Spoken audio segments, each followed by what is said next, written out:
राकेश भैया, मुझे कुछ ठीक नहीं लग रहा। मुझे वापस जाना है।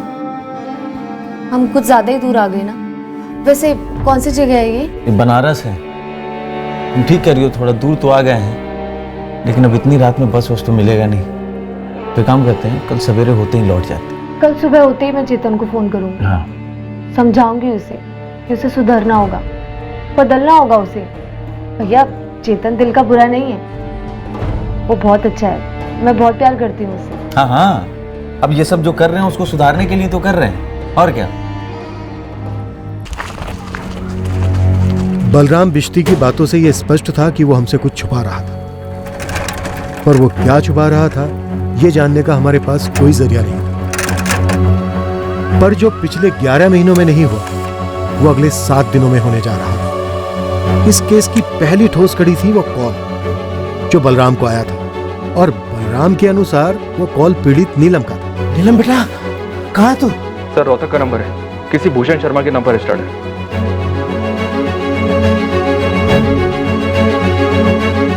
मतलब 18 मार्च की रात को वाकई में कॉल आया था बलराम को? सर, अगर नीलम ने बात की थी तो वो इस भूषण शर्मा से कनेक्टेड है। तुम रोहतक के लिए निकलो और इस भूषण शर्मा के कॉल रिकॉर्ड्स के सारे कॉल स्कैन करो, देखो इलाहाबाद से क्या कनेक्शन निकलता है।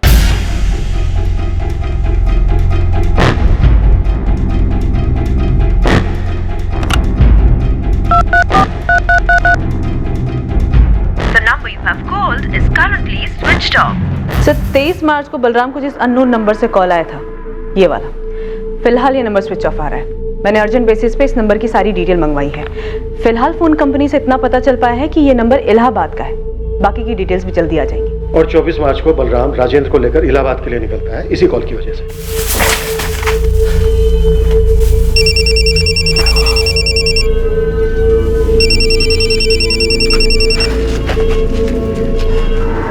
हेलो। हेलो, बलराम बिश्ती जी, आप कौन बोल रहे हैं? नीलम तुमसे मिलना चाहती है। क्या? कौन बोल रहे हैं आप?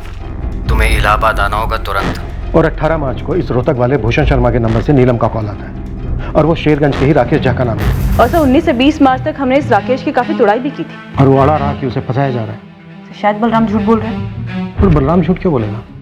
सर, मुझे नहीं लगता कि नीलम अपनी मर्जी से कहीं गई है। शायद ये फैमिली के अंदर की ही बात है जो शायद चेतन को नहीं पता, इसलिए हमें नहीं बता पा रहे हैं। गीता, गुरु को बोलो कि वो बलराम और राजेंद्र के पीछे लग जाए तो पता करे कि ये लोग इलाहाबाद क्यों गए थे।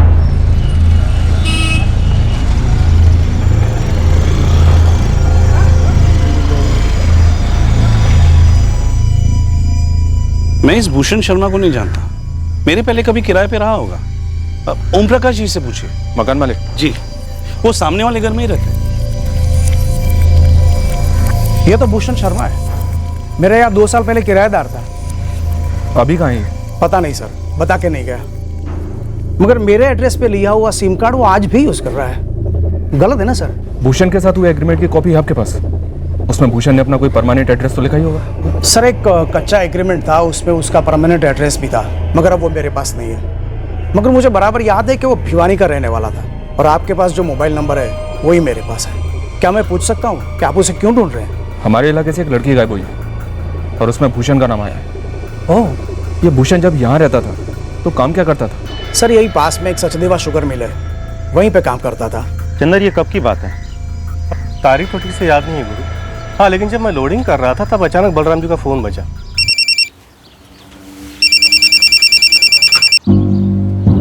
और फोन पर बात करने के बाद पता नहीं क्यों उनके चेहरे का रंग उड़ गया। क्या हुआ बलराम जी? कुछ नहीं। फिर चेहरे का रंग क्यों उड़ा हुआ? कोई परेशानी है? कुछ नहीं। फिर 2 दिन की छुट्टी ली, और जब छुट्टी से लौटे तो वहीं चेहरे का रंग उड़ा हुआ। तुम्हें क्या लगता है कि बलराम का ही हाथ है उसके बेटी के गायब होने में? ये मैं कैसे बता सकता हूँ? अरे भाई, बात होती होगी ना आपस में। वैसे भी 11 महीने हो गए। हाँ, वो तो है। वैसे गुरु, एक बात बताऊं, बलराम जी अपनी बेटी से बहुत प्यार करते थे। जितना प्यार वो अपने बेटे चेतन से करते थे, उतना ही बड़ी बेटी नीलम से। वो बेचारी कैसे गायब हुई, किसने अगवा किया, उसके साथ क्या हुआ, अब ये मैं कैसे बता सकता? फोटो दिखाने की जरूरत नहीं है साहब। भूषण और मैं एक साथ ही काम करते थे यहाँ। हम दोनों फोरमैन की ड्यूटी करते थे शिफ्ट से। इस वक्त भूषण कहाँ है? भिवानी में? भिवानी में? ना ना, मतलब हो सकता है कि उसके माँ बाप वगैरह वहाँ हो, लेकिन भूषण तो अभी पंचकुला में है। वहाँ का नंबर, एड्रेस? 1 महीने पहले मेरी बात हुई थी उससे, तब उसने कहा था कि वो किसी फैक्ट्री में फोरमैनगिरी कर रहा है। फैक्ट्री का नाम? वो तो मैंने नहीं पूछा साहब, लेकिन हुआ क्या है? हमारे इलाके की गायब हुई एक लड़की ने भूषण के फोन से अपने बाप को फोन किया था, तभी से भूषण का नंबर भी ऑफ है। भूषण तो कभी अपना फोन ऑफ नहीं रखता, और ये लड़की वड़की कुछ समझ नहीं आ रहा।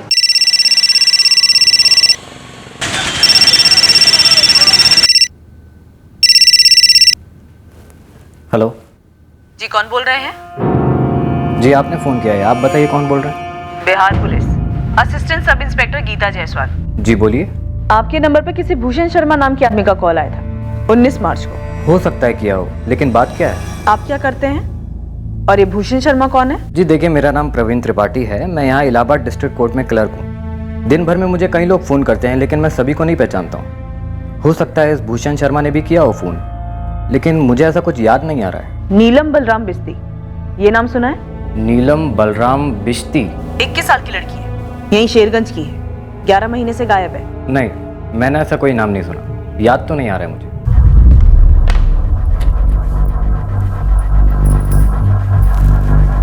शेरगंज पुलिस का फ़ोन था। तो बलराम हमसे जो वादा करके गया उसे तोड़ रहा है। सर 23 मार्च को जो बलराम को फोन आया था इलाहाबाद वाला, वो किसी फर्जी नाम और एड्रेस पे लिया हुआ है। लेकिन सर देखने वाली बात यह है कि भूषण शर्मा के फोन से नीलम फोन करती है अपने पिता बलराम को। वही भूषण शर्मा इस कोर्ट क्लर्क प्रवीण त्रिपाठी को फोन करता है इलाहाबाद में, और सर उसी के बाद बलराम इलाहाबाद जाता है। लेकिन सर प्रवीण कह रहा है कि ना वो बलराम को जानता है और ना ही नीलम को। प्रवीण झूठ बोल रहा है। सर आई थिंक सब झूठ बोल रहे हैं, खासतौर से बलराम। सर मैं अभी भी अपनी ही थ्योरी पे जोर दूंगी कि नीलम को जबरदस्ती अगवा नहीं किया गया है। ये जरूर फैमिली का ही मैटर है, जिसमें district court clerk Praveen Tripathi भी शामिल है। तो जरूर ये कोर्ट मैरिज का मसला हो सकता है। जबरदस्ती शादी करा दी गई होगी इलाहाबाद में। जितना नीलम को जाना है, उससे लगता तो नहीं है कि नीलम की जबरदस्ती शादी करवाई जा सकती है। सर जिद तोड़ी गई होगी। वो जो फोन आया था नीलम का बलराम को, सर वो सच में आया होगा।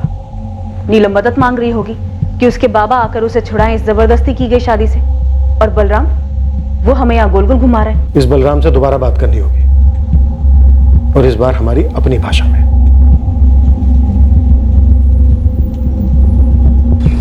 सर और कोई सिर्फ एक डिटेल बता सकते हैं भूषण शर्मा के बारे में? सिर्फ एक फोन नंबर है जो फिलहाल बंद है, उसी के एड्रेस से घूमते घामते यहाँ तक पहुंचे हम। फैक्ट्री में फोरमैन का काम करता है ये। साहब ये इंडस्ट्रियल एरिया है, हर जगह फैक्ट्री है। हर फैक्ट्री खंगाल गोविंद, ये पक्का है कि कोई एक फैक्ट्री है जहाँ ये काम करता है या काम करता था? मैं एक टीम बनाकर फैला देता हूँ लड़कों को, निकलेगा कुछ ना कुछ जरूर निकलेगा। बाबा हम मानते कि हमने दीदी के डिब्बे से 200 रुपये चुराए थे, और वो चोरी ही थी।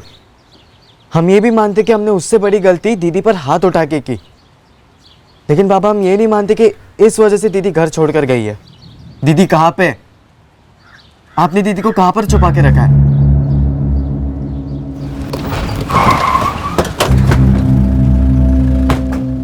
बलराम जी थाने चलिए, आपसे कुछ जरूरी बातें करनी है। मेरे पास कहने के लिए अब और कुछ नहीं बचा। नीलम जब तक मिल नहीं जाती ना, तब तक हमारे पास कहने सुनने के लिए काफी कुछ है। आप मेरी बेटी को ढूंढना छोड़ दीजिए साहब। मतलब हम केस क्लोज कर दें? नीलम को आप नहीं ढूंढ पाए?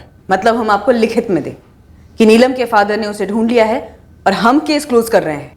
जो आपको ठीक लगे। इस वक्त हमें ठीक नहीं लग रहा है बलराम जी, आपका बिहेवियर, आपका बर्ताव, जो हम 2 मिनट में ठीक कर सकते हैं अपने डंडे से। तो बरसाइए डंडे, जितना जी चाहे बरसाइए। ऐसा क्या कर दिया नीलम के साथ जो आप हमारे डंडे से खुद को दंड देना चाहते हैं? किसी से जबरदस्ती शादी तो नहीं करवा दी है इलाहाबाद में? कहीं ये मिसिंग केस पहले ही दिन से एक नाटक तो नहीं था? तुम्हारी खामोशी का ये एक एक पल हमारे शक को और गहरा करता जा रहा है। अब तो हम दावे के साथ कह सकते हैं कि अगर नीलम घर वापस नहीं लौटी है, वो इसलिए क्योंकि इसका जिम्मेदार उसका बाप है। क्यों बलराम, ये गुमशुदगी का नाटक क्यों? राम कसम मैंने पुलिस को कुछ नहीं बताया। तो फिर वो मुझ तक कैसे पहुंचे? मुझे नहीं पता, मैं पुलिस से बात ही नहीं कर रहा हूँ। तो अभी बात कर और बोल उन्हें साफ साफ कि मुझे ये केस आगे नहीं बढ़ाना है। तुझे तेरी बेटी की परवाह है या नहीं? हाँ है। तो बस केस वापस ले ले, जल्द से जल्द। मुझे ये केस आगे नहीं बढ़ाना साहब। तुमने कोई मार्केट से प्रेशर कुकर नहीं खरीदा है कि वापस कर दिया और फिर रिफंड भी मिलेगा? तो क्या करेंगे आप? मारेंगे? मारिए, जान से ही मार दीजिए मुझे। ये ड्रामा नहीं बलराम, पीड़ित तुम्हारी बेटी नीलम है, तुम नहीं। तुम गुनहगारों की तरफ हो। गुनहगार तो ये गरीबी है साहब। सिर्फ 200 रुपए और एक थप्पड़ की वजह से मेरी बेटी घर से निकल गई गुस्से में, ये सच है और ये बदल नहीं सकता। क्योंकि ये हुआ है तो बाकी सब भी हुआ। बाकी सब? इस बाकी सब पर थोड़ी रोशनी डालेंगे? मुझे नहीं पता साहब मेरी बेटी है कहाँ। अगर पता होता तो उसे मैं कब का घर ले आता। आपके ये बकवास भाषण नहीं सुनता। सर, इस भूषण शर्मा का पंचकुला के घर का एड्रेस मिल गया है। इसने 21 मार्च को फैक्ट्री से नौकरी छोड़ी। खबरी गोविंद इसके किराए के मकान पर है। इस वाले घर से भी निकल गया?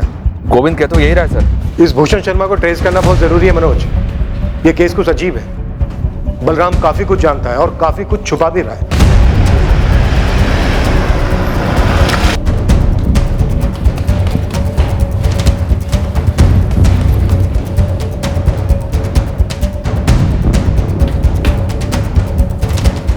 सर, ये इस फ्लैट में भूषण शर्मा किराए पर रह रहा था। अभी कहाँ है ये? सर, पड़ोसियों का कहना है कि 22 मार्च को यहाँ से निकल गया था। लेकिन हमें पता चला 25 को, जब मकान मालिक नए किराएदार को साथ लाए। साहब, इन दोनों का कहना है कि भूषण के साथ शायद कोई एक लड़की रह रही थी यहाँ। ये ठीक है।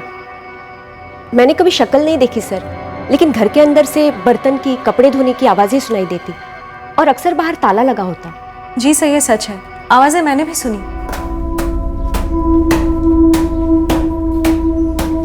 सुना? मगर ऐसे कैसे? मुझे पहले लगा बिल्ली बिल्ली होगी। बिल्ली तो बर्तन गिरा सकती है ना, ब्रश से कपड़े थोड़ी धोएगी। और बस एक बार मैंने उस भूषण को घर लौटते हुए देखा। मुझसे रहा नहीं गया तो मैंने उसे सीधा पूछ लिया, भूषण जी कोई आया है क्या घर पर? नहीं तो।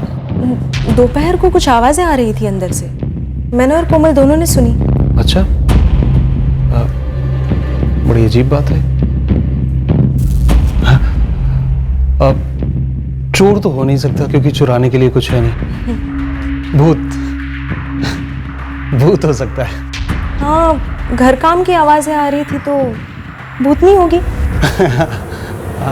मैं कोशिश करता हूँ उसे भगाने की।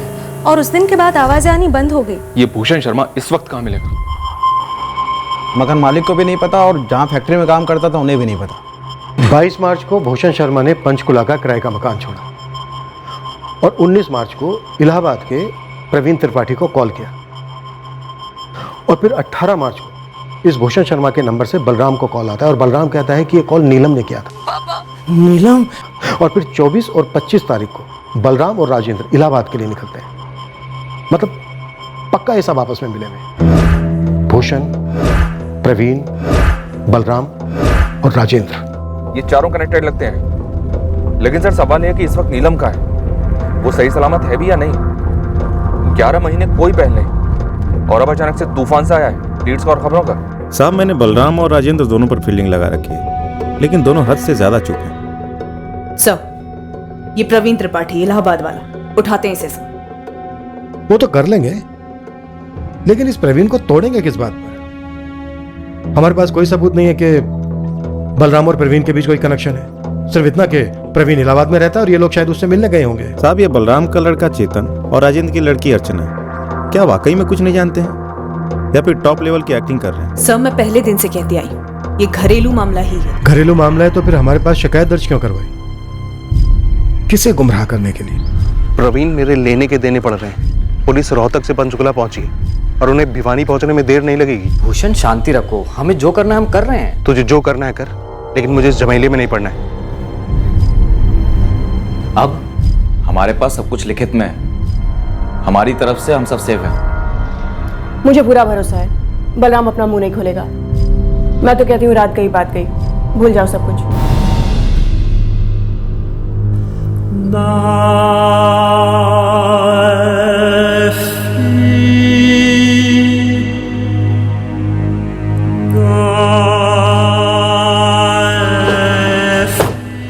हम भूषण शर्मा तक पहुंचने में कोई कसर नहीं छोड़ रहे थे। ये आदमी हमारी एकमात्र लीड था जिसके जरिए हम जान पाते कि नीलम रिश्ती कहां थी और वो जहां भी थी वहां क्यों थी। भिवानी का रहने वाला है। हम उन सभी लोगों से संपर्क कर रहे थे जो हमें भूषण शर्मा तक पहुंचा पाते। हमने भिवानी में भी अपनी एक टीम बनाई भूषण शर्मा की डिटेल्स निकलवाई।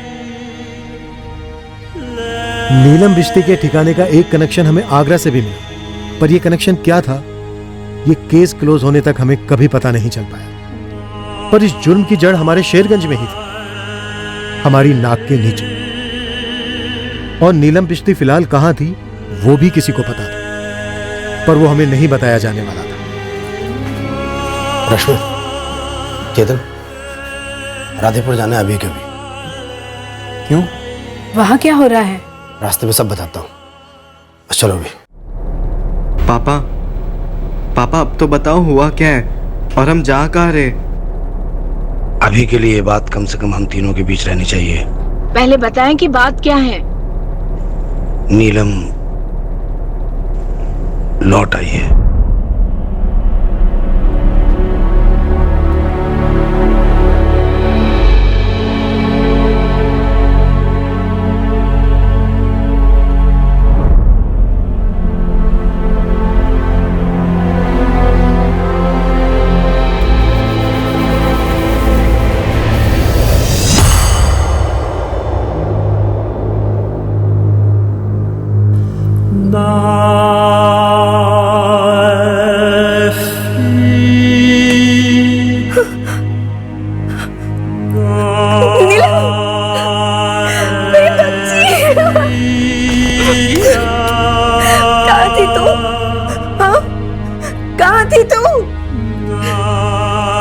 गुस्सा दीदी, इतना?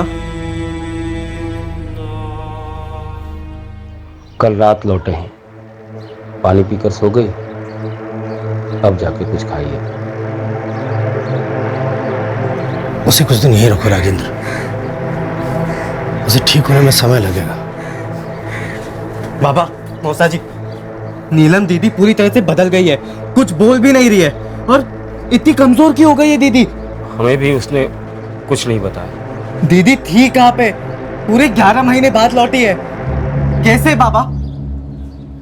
खुद बोलेगी, अभी उसे आराम करने देते हैं, काफी सहाया उसने। क्या सहाय? क्या बाबा? हाँ देखिए, आप दोनों पहेलियां बुझाना बंद कीजिए और मुझे सब कुछ सच सच बता दीजिए, नहीं तो हम अभी के अभी पुलिस को फोन करते हैं। अरे हमें कुछ नहीं मालूम बेटा, हमें कुछ नहीं मालूम क्या हुआ उसके साथ, बस हम उसे वापस ले आए। देखो चेतन, मामला और मत उलझाओ। तुम्हारी बहन तकलीफ में है, पता नहीं कितने महीनों से तकलीफ में रही होगी। हम मजबूर थे इसलिए पुलिस को नहीं बता सके। और हम? अम्मा, अरे हमसे छुपाने की ऐसी कौन सी मजबूरी थी बाबा? अरे अभी बोलो बाबा। बेटा वो लोग बहुत खतरनाक लगते हैं, पता नहीं नीलम उनके चंगुल में फंस कैसे गई। 23 मार्च को फोन आया था मेरे पास उनका। नीलम तुमसे मिलना चाहती है। कौन बोल रहे हैं आप? तुम्हें इलाहाबाद आना होगा तुरंत। वो क्या रहा है बलराम, क्यों जाना इलाहाबाद? बस तुम चलो मेरे साथ, रास्ते में सब कुछ बता दूंगा। तुम्हारे बाबा ने नीलम का नाम लिया, इसलिए मैं इलाहाबाद जाने को राजी हो गया। लेकिन है कौन ये लोग? हमें नहीं मालूम, बस बोले इलाहाबाद बस अड्डे पे मिलना।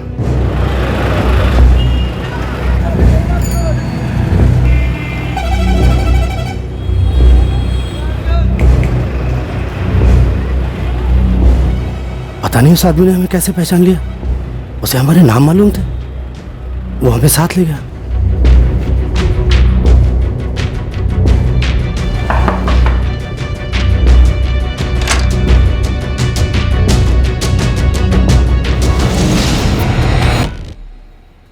बलराम बिस्ती, मैंने ही तुम्हें फोन किया था। मेरी बेटी कहाँ है? जिंदा देखना चाहते हो तो आवाज नीचे।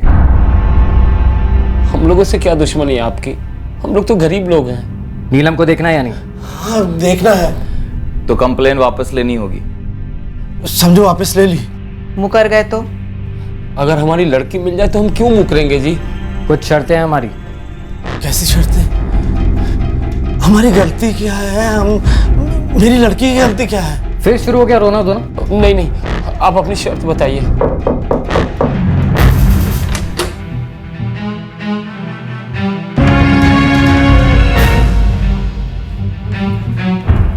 उन लोगों ने स्टाम्प पेपर तैयार कर रखा था चेतन, और मेरी फोटो भी चिपकाई हुई थी।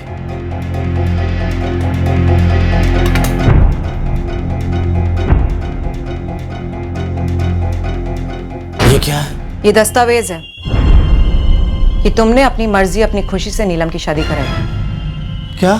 और पुलिस में झूठी कंप्लेन लिखवाई कि वो गुमशुदा है।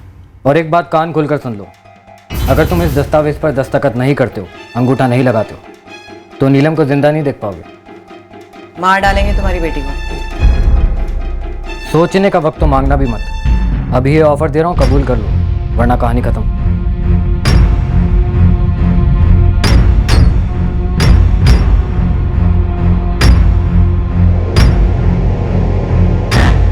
ये लोग, अब मेरी बेटी मुझे दे दो। लड़की 2 अप्रैल को मिलेगी, जब हम सब संतुष्ट हो जाएंगे कि तुमने कंप्लेंट वापस ले ली। अब जुबान देते हैं, पुलिस के पास नहीं जाएंगे, बेटी लौटा दो। बोला ना 2 अप्रैल को। चलो अब निकलो अपने घरों को। मुंह खोला तो हम नीलम को खोल देंगे। और एक और बात, नीलम के मिलने के बाद भी अगर पुलिस के पास जाने का सोचा भी ना, तो ये दस्तावेज हम कोर्ट में पेश कर देंगे, और तुम्हारी ऐसी बैंड बजेगी ना कि 7 जन्मों तक याद रखो। पुलिस को गुमराह करना एक संगीन जुर्म है। हम पुलिस के पास कभी नहीं जाएंगे, बस बेटी हमारी सही सलामत लौटाए। अब उसकी सलामती तुम्हारे हाथों में है बलराम बिश्ती। चलो अब दफा हो जाओ यहाँ से, इससे पहले कि हमारा इरादा बदल जाए। कल रात हम गया स्टेशन गए थे, वहाँ उनमें से एक आदमी नीलम को छोड़ने आया। हम नीलम को लेकर घर आ गए।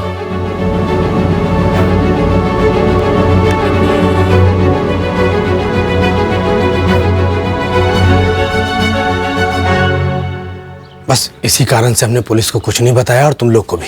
लेकिन बाबा, हमें पता लगाना होगा कि दीदी के साथ क्या हुआ है, और उन लोगों के पास आपकी फोटो कहाँ से आई? हमें नहीं पता रहे। तो उस रात वाकई में आपको दीदी का फोन आया था? हाँ बेटा। अरे कुछ तो बोलो, कौन है इतनी रात गए? बाबा,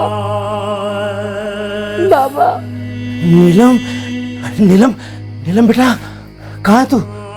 बाबा मुझे बचा लीजिए, मुझे बचा लीजिए। नीलम मेरे बच्चे, ये तो बता, तू है कहाँ?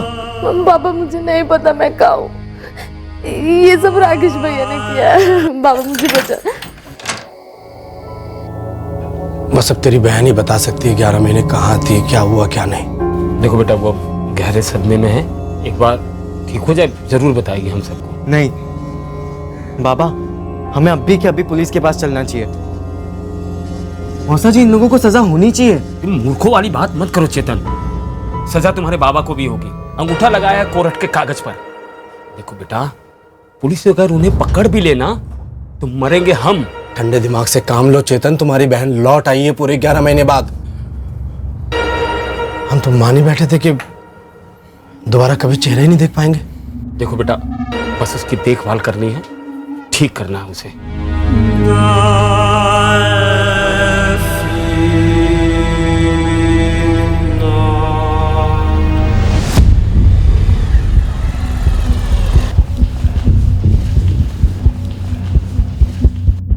साहब 3 दिन से पूरा बिश्ती परिवार राधेपुर में डेरा डाले हुए हैं। तेरा कोई आदमी राजेंद्र के घर पे नजर तो रखे हुए है ना? हाँ साहब, लेकिन कोई भी मूवमेंट नजर नहीं आ रही। लेकिन तीनों के तीनों, बलराम, चेतन और नीलम की माँ, सभी वहाँ पहुँचे हुए हैं। मतलब दाल में जरूर कुछ काला है साहब। मुझे तो लगता है ये नीलम वही उस घर में है। आप धावा बोली डालो।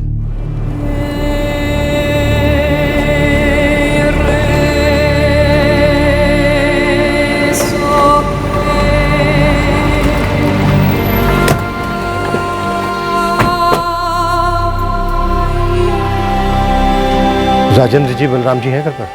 वो तो काम पर गए हैं। बिस्ती परिवार यहाँ क्यों रुका हुआ? जी बात क्या है? नीलम के बारे में नहीं पूछेंगे आप लोग चाहते क्या है?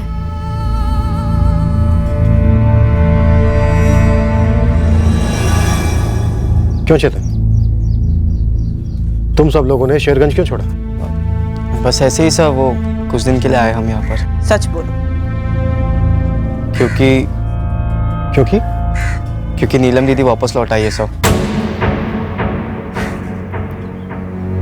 और ये हमें इन्फॉर्म ना करने की कोई खास वजह? नीलम दीदी की हालत कुछ खास नहीं है सर, कुछ हमें बता नहीं रही है कि क्या हुआ, कहाँ पर थी, और हमने भी ज़्यादा प्रेशर नहीं डाला उन पर। हमें नीलम से मिलना है अभी।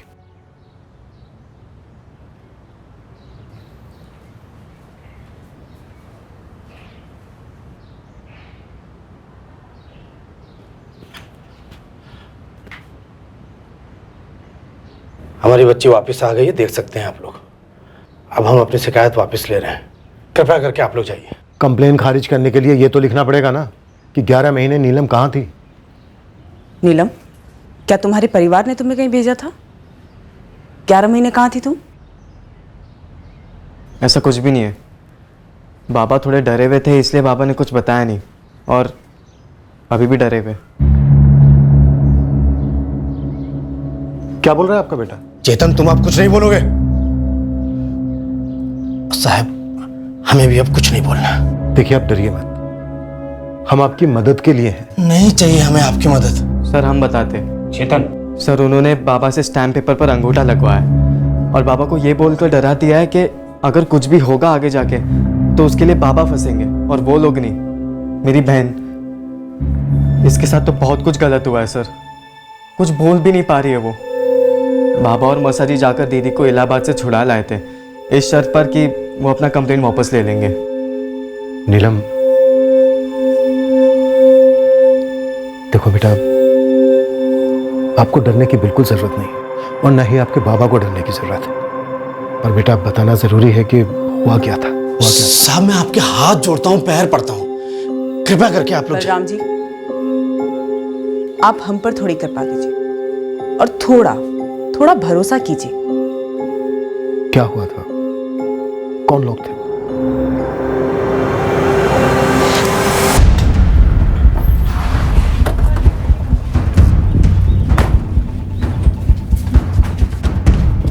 चल राकेश, नाटक खत्म तेरा। अब कौन सा नया झूठा इल्जाम लगाने आए सर? बच्चे को रिश्तेदार के पास छोड़िए और तुम इसके साथ जाओ, फिर इसको भी घसीटते हुए लाना। अरे हुआ क्या है? सर बताइए तो सही, हुआ क्या है? सर, अरे सर, कैसे मेरे पति पे हाथ उठा रहा? सर, अभी तो सिर्फ हाथ उठाए, अभी तो तुम्हारे पति का ऐसा हश्र करेंगे कि तुम पहचान नहीं पाओगी। मेरे गुस्से का फायदा उठाया राकेश ने। कहाँ लेकर गया तुम्हें राकेश? पता नहीं चला, पहले उसकी गाड़ी में, फिर बस में।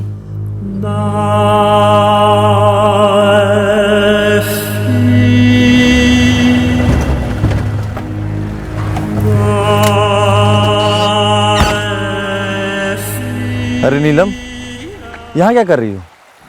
बैग वैग लेकर के कहीं जा रही हो क्या? क्या हुआ? मैंने राकेश को सब कुछ बताया। मैं भैया बुलाती थी उसे, भरोसा था उसके ऊपर। मैं अपना सारा गुस्सा उगल गई। चेतन के साथ हुए झगड़े से मेरा माथा फिर गया था और मैंने उसे सब कुछ बता दिया। बिल्कुल सही किया तुमने नीलम, बिगड़ गया है चेतन। अम्मा कहती है भुला दे, माफ कर दे। लेकिन उसने माफी नहीं मांगी होगी। एक तो चोरी, ऊपर से सीना चोरी। अरे कल को किसी क्रिमिनल गैंग में भर्ती हो सकता है वो। वही तो राकेश भैया, लेकिन अम्मा पापा है कि समझने को तैयार ही नहीं है कि ये कितना सीरियस मैटर है। अरे वो सीरियस नहीं होंगे जब तक तुम सीरियस नहीं होगी नीलम। मतलब भैया? मतलब तुम गुस्से में घर से निकली हो ना, पकड़े रहो गुस्से को।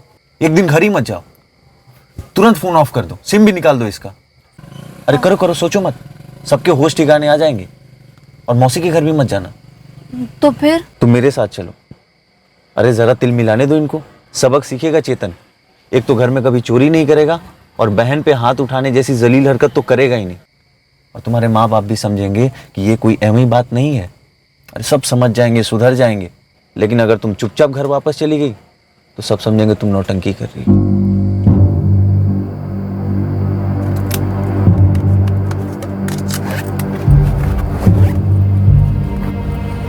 मुझे पता ही नहीं चला कि मुझे फंसाया जा रहा है। कभी सोचा ही नहीं था कि राकेश भैया भेड़िया निकलेगा। मैं राकेश भैया के साथ चली गई। मुझे उसके इरादों के बारे में कुछ नहीं पता था।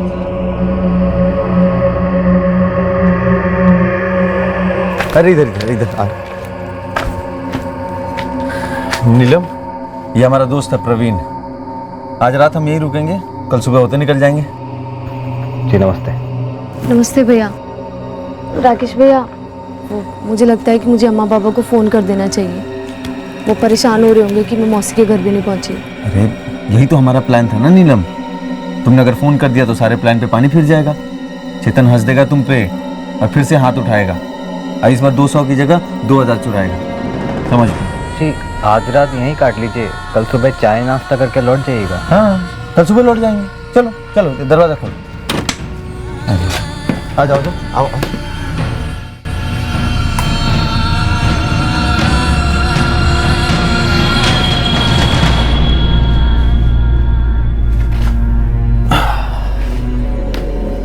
राकेश भैया,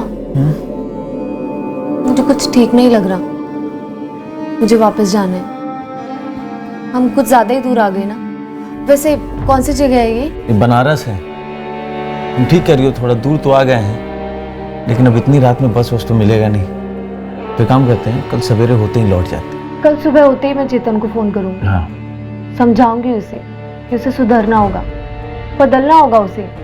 भैया चेतन दिल का बुरा नहीं है, वो बहुत अच्छा है। मैं बहुत प्यार करती हूँ उसे। हाँ हाँ, अब ये सब जो कर रहे हैं उसको सुधारने के लिए तो कर रहे हैं, और क्या। मुझे भनक तक नहीं थी कि आगे क्या होने वाला है। मुझे लगा ही नहीं कि पानी में कुछ मिलाया गया था। पीते ही मुझे नींद सी आने लगी, चक्कर से आने लगे। भैया मेरा सर घूम रहा है। अरे वो तुम बहुत थक गई हो ना, इसलिए तुम्हारा सर घूम रहा है। सो जाओ, ठीक हो जाएगा।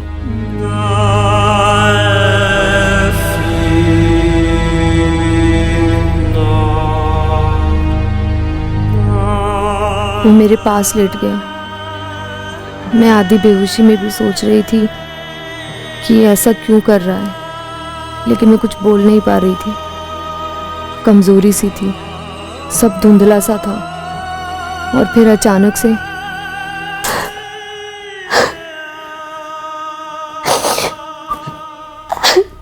ये क्या किया तूने राकेश? दोस्ती में मैंने तेरी मदद की, साले तूने तो कहा था ये तेरी बहन जैसी है। मैंने कितने बार मना किया, तो बोला भी नहीं, लेकिन इसने मेरी सुनी तक नहीं। छी राकेश, घिन आ रही है मुझे तुझसे। नीलम अभी के अभी अपना बैग उठाओ, मैं तुम्हें तुम्हारे घर तक छोड़ कर आऊंगा। नीलम मेरी बात सुन। भैया इसको बोल दो मेरे पास ना आए, मुझसे दूर रहो। इतनी शॉक में थी सर, इतनी टूटी हुई थी कि मुझसे हिम्मत ही नहीं हुई बाबा या चेतन को फ़ोन करने की। कैसे बताती उन्हें कि मेरे साथ क्या हुआ। मैं फ़ोन करना चाहती तो भी नहीं कर पाती सर। मुझे अचानक से भनक लगी कि राकेश ने मेरा फ़ोन रख लिया था। ये प्रवीण, ये तुम्हें इलाहाबाद ले गया? मुझे मालूम नहीं था सर वो मुझे कहाँ लेके जा रहे थे। प्रवीण भैया पर भरोसा किया था, लेकिन वो भी राकेश जैसा निकला। दोनों की मिलीभगत थी सर। प्रवीण ने मुझे कोल्ड ड्रिंक पिलाया और मैं फिर से बेहोश हो गई। और जब उठी तो मैं प्रवीण के घर पर थी।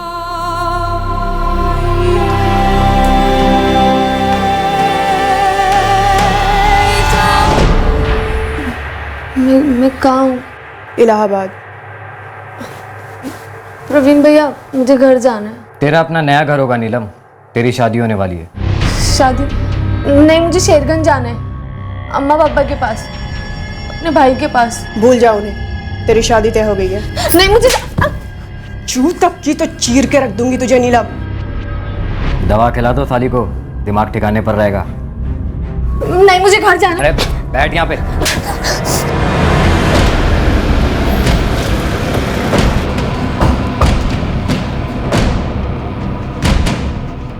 और अनंत का केस। जी शादी करनी है। किसको? हम सबको। लेकिन हनीमून पे आप सब लोग साथ में चलेंगे। कौन हो तुम लोग? हम लोग बैंड बाजा पार्टी। वैसे आपकी पार्टनर अम्बिका पटेल कहाँ है? रिसेप्शन में तो उनको भी आना पड़ेगा ना। पुलिस? पर तुम्हारे लिए यमराज। देखिए सर, अगर नीलम के बाप ने फिर से कोई शिकायत की है तो सबूत है हमारे पास। हाँ सर, और जो कुछ भी हुआ नीलम की मर्जी से हुआ। ये देखिए सर। जिस दिन पकाने में पानी बंद हो जाए ना, इस कागज का इस्तेमाल कर लेना, समझा? तुम सब लोग थाने चलोगे, सबके दस्तखत लिए जाएंगे और अंगूठे के निशान भी लिए जाएंगे। अगर निशान देने की हालत में रहे तो। इस घिनौनी साजिश, इस संगीन जुर्म के हर किरदार को हमने तक लिया। प्रवीण त्रिपाठी, उसकी पत्नी नीता त्रिपाठी, पार्टनर सुधांशु सिंह और एजेंट अंबिका पटेल। पर इस साजिश का सरदार, मास्टरमाइंड था राकेश झा, जो नीलम और उसके परिवार से अच्छी तरह परिचित था। उसने नीलम के गुस्से का फायदा उठाया और उसे अगवा कर लिया। वाराणसी की रहने वाली अंबिका पटेल ट्रैफिकर थी, जिसका राकेश झा के साथ अफेयर था, और उसके जरिए राकेश प्रवीण, नीता और सुधांशु से कांटेक्ट बना पाया था। इंस्पेक्टर साहब, हमने बड़े कायदे से लड़की को सही सलामत उसके घर तक पहुंचा दिया है। बहुत बहुत धन्यवाद प्रवीण जी। हम तो लड़की वाले हैं, हम भी कायदे से खूब खातिरदारी करके आपको अदालत पहुंचा देंगे। एक काम करते हैं सर, कम से कम 2 हफ्ते इनकी अरेस्टिंग दिखाते ही नहीं है, इनकी जम के खिलाई पिलाई करते हैं। नीलम ने भी तो पूरे 11 महीने इन लोगों की मेहमान नवाजी का लुत्फ उठाया। बनता तो है सर। 1 मिनट, जो कुछ भी हम सच सच बता देंगे, और लड़की का ऐसा भी कुछ बिगड़ा नहीं है सर। राकेश ने अंबिका के जरिए नीलम को प्रवीण, नीता और सुधांशु को बचा था। आगरा से हमने मयंक चौधरी को गिरफ्तार कर लिया। वो नीलम का पहला खरीदार था। 3 लाख में उसने नीलम को बतौर दुल्हन खरीदा। सुन प्रवीण, नहीं जम रही है यार। कल मैं लड़की को तेरे पास वापस लेके आ रहा हूँ। क्या हुआ मयंक, कुछ कर दिया क्या नीलम ने? घर का एक काम नहीं करती है। मेरी अम्मा उसे नहीं संभाल पा रही है। साली को प्यार से समझाया, बेल्ट से समझाया, सुनती नहीं है कमीनी। देख, नहीं चाहिए मुझे ऐसी बला। तू मेरे पैसे रेडी रखना, मैं आ रहा हूँ कल। वाह, अच्छा मजाक कर रहा है। 4 महीने जम के इस्तेमाल किया तूने उसे। अरे कौन सा पूरे 3 लाख रुपए मांग रहा हूँ यार, कम से कम 50% तो वापस दे दे। सब नाक में दम कर दिया था उसने साहब, तो हमें उसे वापस लेना ही पड़ा। मैं इनको पूरे 1.5 लाख लौटाने पड़े।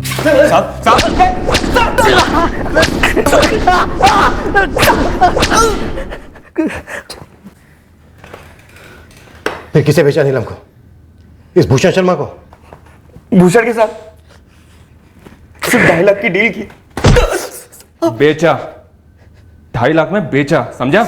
बेचा बोल रहा है तो बेचा बोल दीजिए साहब, लेकिन अचानक से उसने कांड कर डाला साहब। नीलम ने अपने बाप को फोन कर दिया।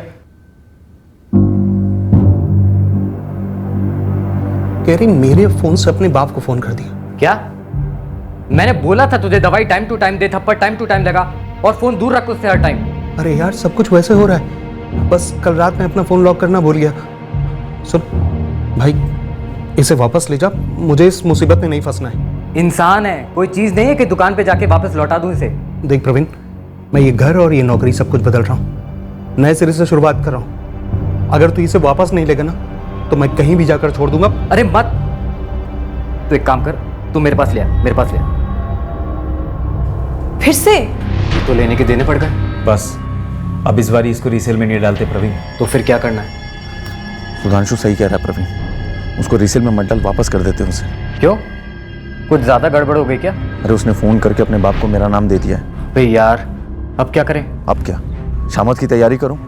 2 दिन से पुलिस वालों ने जो क्लास लगाई है मेरी, जैसे तैसे निकला हूं लॉकअप से। और तू अब बता रहा है मुझे? अभी घर पहुंचा हूं थाने से। सुन, हमसे मर्डर वर्डर नहीं होगा, तू देख ले तुझे जो करना है। अरे अभी तो पुलिस को घुमाने की मैंने पूरी कोशिश की है। बोला है कि लड़की का बाप ही है इन सबके पीछे। एक काम करते हैं, लड़की को वापस कर देते हैं। और उसने मुंह खोल दिया तो? उसके बाप ने मुंह खोल दिया तो? अरे कोई मुंह नहीं खोलेगा, न लड़की न लड़की का बाप। एक आइडिया है। स्टैम्प पेपर का आइडिया? हाँ साहब, ओ राकेश ने नीलम के बाप का फोटो भेजा हमारे पास। और बलराम रिश्ते को तू फोन करता था दूसरे नंबर से? हाँ साहब, फर्जी सिम कार्ड इस्तेमाल किया था। ये भूषण शर्मा कहाँ इस वक्त? वो फरीदाबाद में साहब। सर आप मेरी बात क्यों नहीं समझ रहे सर? सर मेरा गुनाह क्या है सर? सर मैंने बाकायदा शादी किया है उससे सर। 2 दिन बाद हमने भूषण शर्मा को गिरफ्तार किया और इस केस का आखिरी गुनहगार हमारी हिरासत में आ गया। साहब, आप एक बार स्टैम्प पेपर पढ़ तो लो, ऊपर से हमने लड़की को वापस भी कर दिया है।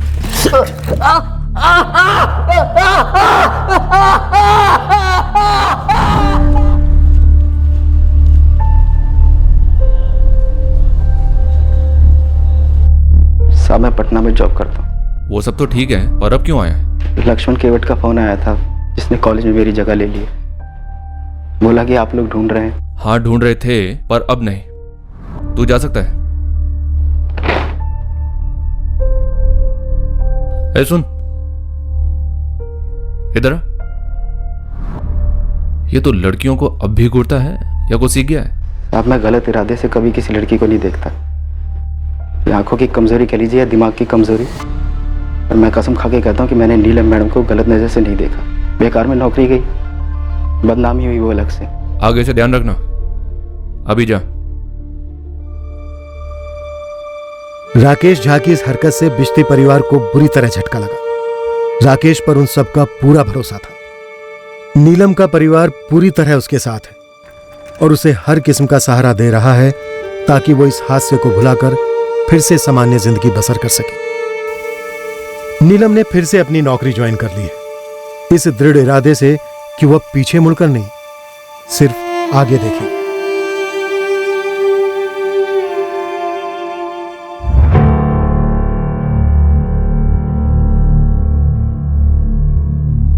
नीलम की मेडिकल रिपोर्ट ने इस बात का पुष्टिकरण किया कि उसके साथ बलात्कार हुआ था, पर बेहोशी की दवाइयां पिलाने का आरोप सिद्ध नहीं हो पाया, क्योंकि जब तक नीलम का मेडिकल करवाया गया तब तक काफी देर हो चुकी थी और उसके ब्लड स्ट्रीम में उन दवाइयों के अंश नहीं मिले। सारे आरोपियों में केवल नीता त्रिपाठी की जमानत हुई क्योंकि वो प्रेग्नेंट थी। हमने बलराम के दस्तखत वाले स्टैम्प पेपर्स भी बरामद कर लिए, जो एकमात्र कानूनी दस्तावेज था जो यह सिद्ध कर रहा था कि नीलम बिश्ती की भूषण शर्मा के साथ शादी हुई थी। अब यह दस्तावेज नीलम के साथ हुए अत्याचारों का सबूत साबित होगा और उसे न्याय दिलाने में मदद करेगा। किसी पर भी आंखें मूंद कर भरोसा ना करें, फिर चाहे वो व्यक्ति कितनी भी अच्छी तरह परिचित क्यों ना हो। परिवार के किसी सदस्य पर भले जितना गुस्सा हो, पर इस भ्रम में कभी ना रहें कि कोई बाहर वाला आपके गुस्से को बेहतर समझेगा या आपके हालात सुधार पाएगा। नहीं, फैमिली फैमिली होती है। टीनेजर्स, युवाओं, आपकी उम्र ऐसी है जब गुस्सा ज्वालामुखी की तरह उमड़ता है और घर से भाग जाने का ख्याल आए दिन आता है, पर उस ख्याल को ख्याल तक ही सीमित रखें, उसे अमल में लाने का प्रयास बिल्कुल ना करें। परिवार के साथ कोई मतभेद हो तब भी किसी बाहर वाले व्यक्ति पर परिवार से ज्यादा भरोसा कभी ना करें। कल रविवार यानी 27 मई को क्राइम पेट्रोल सतर्क का टेलीकास्ट नहीं होगा। अगले हफ्ते फिर मिलेंगे एक नए केस के साथ। क्राइम पेट्रोल सतर्क। जय हिंद।